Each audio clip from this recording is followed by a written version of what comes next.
yeah. Before the break, we're talking about how self-love can actually make us more resilient. And it's true. One of the great things about self-love is Mm. that it isn't about reaching some perfect state of Mhm. self-acceptance. Right. It's more like a constant process Hmm.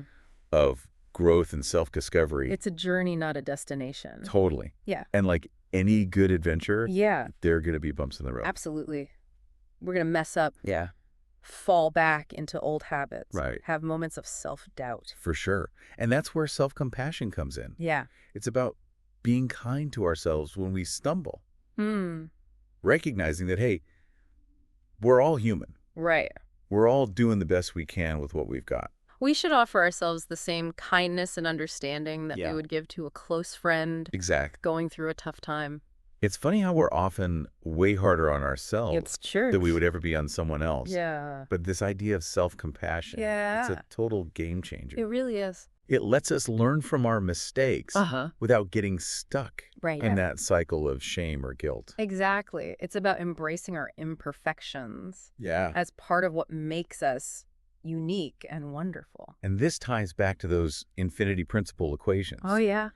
The more we practice self-compassion, Hmm. the less full mind we experience, Right. which, according to the authors, Yeah. ultimately increases our capacity for consciousness. Now, one thing that really resonated with me Right. was the emphasis on making choices Mm. that align with our deepest values. It's like having that inner compass Yes. guiding us towards the life we truly want to live. You know, it's interesting how they bring that up. Yeah. They argue that self-awareness is key That- for making those aligned choices. Makes sense. When we're clear about what truly matters to us, our values, our goals, our aspirations, Yeah. it becomes so much easier to make decisions, Okay. even the tough ones. So we're less likely to be swayed by external pressures or societal expectations. Right. Because we have this strong inner knowing Hmm. of what's right for us. And the more we practice aligning our actions with our values, Uh-huh. the more authentic and fulfilling our lives become. Okay. We start to feel a deeper sense of purpose and direction, Yeah. and we're less likely to get sidetracked Right. by things that don't truly nourish us. Yeah.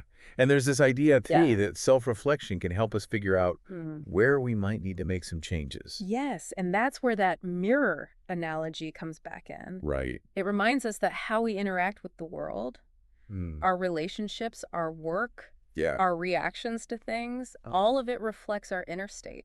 It's like holding up a mirror to our soul.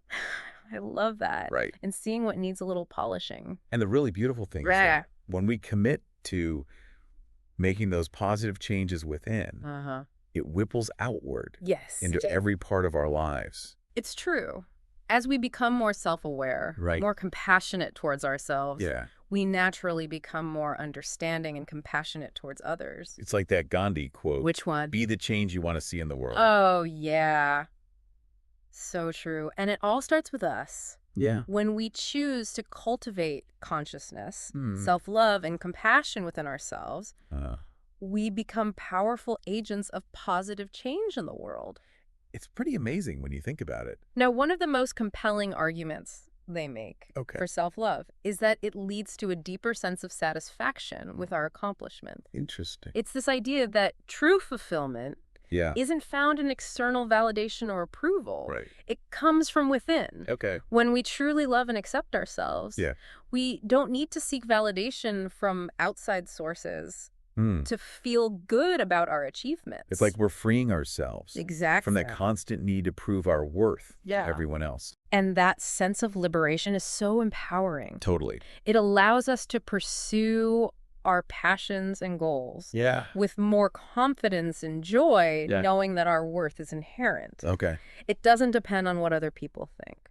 This reminds me of something else they mentioned. Yeah. How self-love can boost our resilience when things get tough. It's like having this inner armor Right. that helps us handle the ups and downs of life Yeah. with more grace and strength. Mm. You know, when I first started this chapter, Yeah. I was like, resilience and self-love. Yeah. How are those two things even connected? Right. But the more I think about it, Uh-huh. the more it makes total sense. But When we have that strong foundation of self-love, yeah. we're not so easily thrown off course by Yeah. criticism or setbacks. Right. We understand that challenges are just part of life, Yeah. and they don't make us any less worthy or any less capable of succeeding. It's like that Theodore Roosevelt quote. Oh, yeah. The one about the arena. Yeah. It is not the critic who counts, Right. not the man who points out how the strong man stumbles, or where the doer of deeds could have done them better. Yeah. The credit belongs to the man who is actually in the arena. It's about having the courage to keep going. Exactly. Even when things are tough. And that's where self-love is so powerful. Uh-huh.